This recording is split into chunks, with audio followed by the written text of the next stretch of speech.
اور اے لوگو،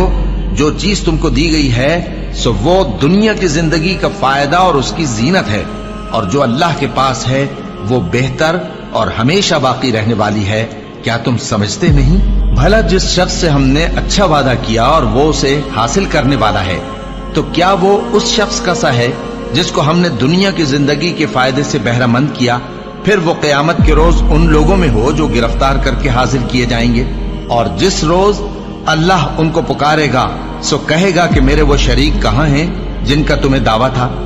تو جن لوگوں پر عذاب کا حکم ثابت ہو چکا ہوگا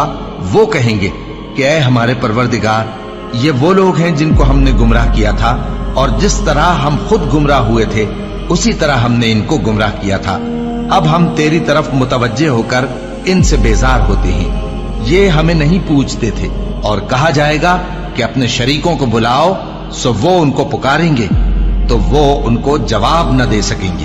اور جب عذاب کو دیکھ لیں گے تو تمنا کریں گے کہ کاش وہ ہدایت یاب ہوتے۔